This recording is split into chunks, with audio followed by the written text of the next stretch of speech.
कैसे हैं आप लोग? आप सभी दोस्तों का हमारे YouTube चैनल वेलकम फिजिक्स में बहुत बहुत स्वागत है। आज हम लोग एक नया टॉपिक पढ़ने जा रहे हैं जो कि मोशन से ही रिलेटेड है। आज हम लोग प्रोजेक्टाइल मोशन की बात करेंगे। Projectile motion.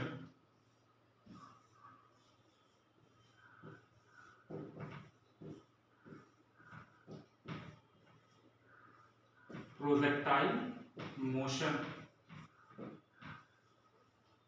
इसको हम लोग प्रक्षेप गति कहते हैं। प्रक्षेप गति।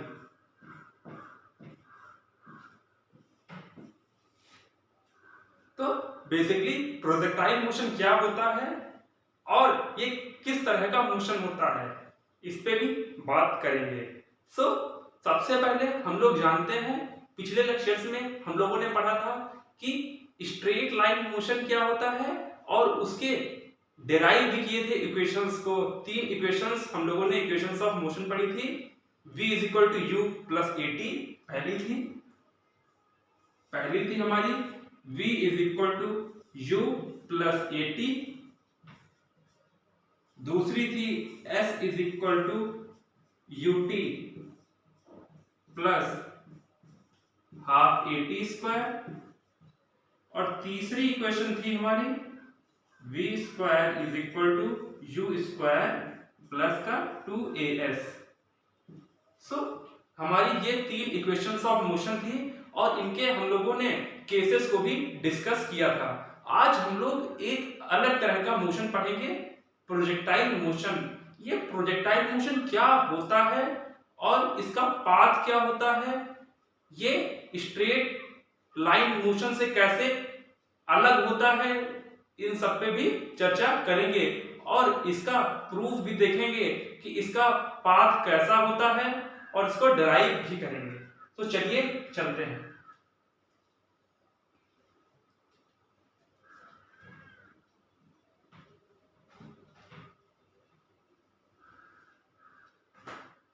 सबसे पहले जान लेते हैं कि स्ट्रेट लाइन मोशन और प्रोजेक्टाइल मोशन में क्या अंतर होता है। पहला हमारा पॉइंट है कि स्ट्रेट लाइन मोशन क्या होता है।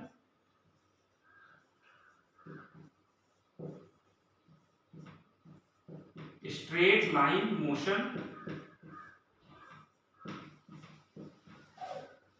ऋजु रेखीय पथ, इसको हम लोग हिंदी में कहते हैं ऋजु रेखीय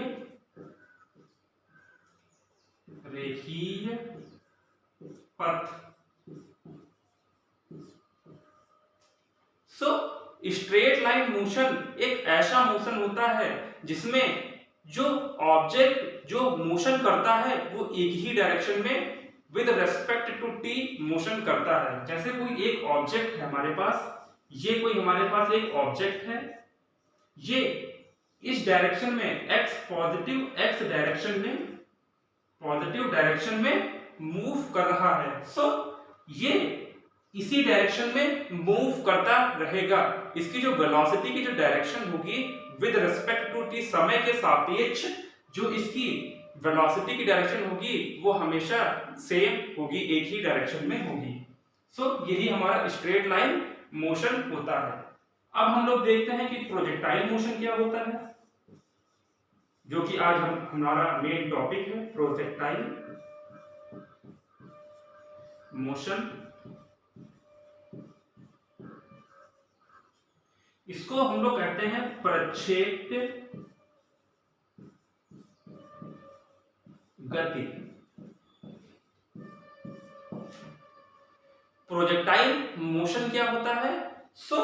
एक एग्जांपल के तौर पे हम लोग देखें तो अगर हम किसी एक ऑब्जेक्ट को, जैसे कि मेरे पास कोई एक ऑब्जेक्ट है, एक बॉल है मेरे पास, जैसे ये एक अर्थ है, अर्थ का सरफेस है, यहां पे मेरे पास कोई एक बॉल है, मेरे पास, और मैं उस बॉल को फेंकता हूं थीटा एंगल पे। यहां पे u वेलोसिटी से थीटा एंगल पे किसी बॉल को मैं फेंकता हूं, तो जो उसका पाथ बनेगा वो इस तरह का पाथ होगा।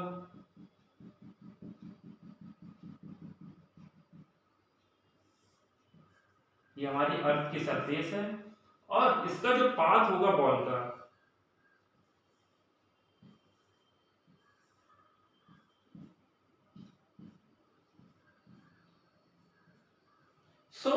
जब किसी भी बॉल को u वेलोसिटी से थीटा एंगल पे अर्थ सरफेस के रिस्पेक्ट में फेंकते हैं तो जो उसका पाथ होगा वो इस तरह का कुछ पाथ होगा उस बॉल का, जो इसका जो ट्रेजेक्टरी पाथ होगा, गमन पथ जो होगा इसका, वो इस तरह का होगा, जो कि एक हमारा पैराबोला का गमन पथ होता है। पैराबोला का ये हमारा ट्रेजेक्टरी जो होता है फॉर्म करता है। प्रोजेक्टाइल मोशन में हमारा जो पाथ होता है, जो कोई भी ऑब्जेक्ट ट्रेजेक्ट करता है, वो हमारा एक पैराबोला का पाथ होता है।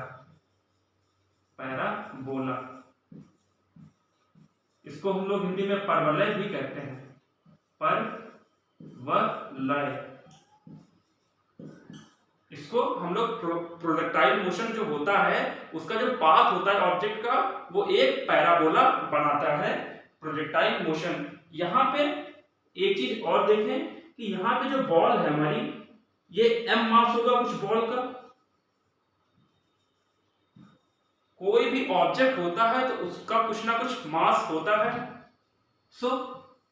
जब इसको हम फेंकते हैं थीटा एंगल पे u वेलोसिटी से उसके आसमान की तरफ, कह सकते हैं स्काई की तरफ, जब हम इसको फेंकते हैं अपवर्ड डायरेक्शन में, तो यहाँ पे डाउनवर्ड डायरेक्शन में F is equal to mg एक फोर्स एक्ट करता है due to acceleration, due to gravity की वजह से, स्मॉल g की वजह से, अर्थ की ग्रेविटी की वजह से एक फोर्स हमारा एक्ट करता है डाउनवर्ड डायरेक्शन में। F is equal to mg। इसका एक रीजन ये भी होता है कि जब ये बॉडी हमारी मूव करती है तो ये अपवर्ड डायरेक्शन में ना जाके ये कुछ कर्व का टाइप बनाती रहती है, कर्व के फॉर्म में मुड़ती जाती है और लास्ट में ये डाउनवर्ड डायरेक्शन में मूव होके अर्थ सरफेस पे ही हिट करती है बॉल कुछ समय के बाद। इसका एक रीजन ये भी है कि जब कोई बॉल चलती है, जैसे यहां पे मैं दिखा दूं, जैसे ये कोई एक्सिस है, यहां पे कोई एक बॉल है। जब ये बॉल इस डायरेक्शन में चलती है यहाँ पे, इसका पाथ जो होता है वो इस टाइप का होता है। यहाँ पे जो बॉल है वो mg फोर्स नीचे की तरफ लगाती है। इसका जो डायरेक्शन है वो डायरेक्शन थीटा एंगल पे था, मगर mg फोर्स की वजह से F is equal to mg, यहाँ पे g हमारा है acceleration due to gravity, earth का जो है g वैल्यू है, जिसकी वैल्यू हमारी होती है 9.8 मीटर पर सेकेंड स्क्वायर। ये हमारी g की वैल्यू होती है। हमारी g की वैल्यू अलग अलग जगह पर अलग अलग होती है। हमारी g की जो वैल्यू होती है वो पोल्स पे, अर्थ का जो पोल होता है, अर्थ जो सरफेस अर्थ होती है, इसमें ये एक्सिस होती है, ये अर्थ है हमारी, और यहाँ पे जो पोल्स होते हैं, पोल्स के पास यहाँ पे मैक्सिमम जी की वैल्यू होती है, और इक्वेटर पे जो इक्वेटर होता है अर्थ का, वहां पे हमारी जी की वैल्यू मिनिमम होती है। यहाँ पे हमारी मिनिमम होती है और यहाँ पे हमारी मैक्सिमम वैल्यू जी की होती है। ये एक अलग विषय है, इस पे भी हम लोग आगे चर्चा करेंगे अगले लेक्चर्स में। यहाँ पे देखते हैं कि यहाँ पे जो F है, फोर्स है, वो डाउनवर्ड डायरेक्शन में लग रहा है। इसी की वजह से इसका जो पाथ है ये हल्का हल्का झुकता जाता है। जैसे यहाँ पे ये इसकी डायरेक्शन ये थी u, और यहाँ पे आने के बाद ये यहाँ पे हल्का सा झुक गया। यहाँ पे मास की वजह से जो नीचे का फोर्स लग रहा है उसकी वजह से हमारा यहाँ पे जो बॉल है ये हल्का झुकता जाता है और डाउनवर्ड डायरेक्शन में एक समय बाद मूव करता है और t समय बाद अर्थ सरफेस को हिट करता है पॉइंट P पे। यही हमारा प्रोजेक्टाइल मोशन होता है, और इसका जो पाथ होता है, ट्रैजेक्टरी, जो इसका गमन पथ कह सकते हैं, जो इसको जो बॉल है यहाँ पे ये पाथ को फॉलो करता है, ये हमारा पाथ पैराबोला बनाता है। सो अब हम प्रूफ करेंगे कि इसका जो पाथ होता है ये पैराबोला कैसे आता है। सो चलिए आइए देखते हैं। सो दोस्तों अब हम लोग प्रोजेक्टाइल मोशन के केसेस को डिस्कस करेंगे। यहाँ पे बेसिकली दो तरह के केसेस होते हैं, पहला होता है और दो यहाँ पे प्रोजेक्टाइल मोशन के केसेस हम लोग पढ़ेंगे। एक केस होता है जब कुछ हाइट से, किसी भी h हाइट से जब कोई भी बॉल या कोई भी ऑब्जेक्ट अर्थ सरफेस की तरफ फेंका जाता है, तो उस कंडीशन में जो पाथ हमारा बनता है तो उसको जानेंगे कि वो पाथ पैराबोला होता है और उसको प्रूफ भी करेंगे। जानेंगे कि वो जो पाथ होगा वो परवलय का ही पाथ होगा, पैराबोला का ही पाथ होगा, और प्रूफ भी करेंगे। और दूसरा जो होता है, एक होता है जब यहाँ पे कुछ h हाइट पे, यहां पे दिखा दूं, जब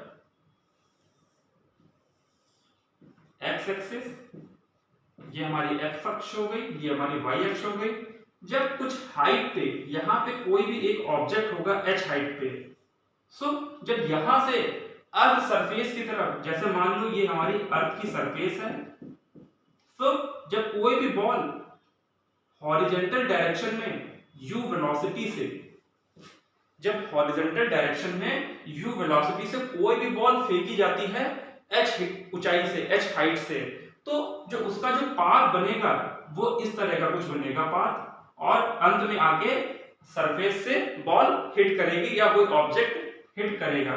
सो तो इसका ये पाथ बनेगा, ये एक पैराबोला का ही पाथ होगा। सो इसको हम लोग प्रूव भी करेंगे और इनके केसेस भी देखेंगे।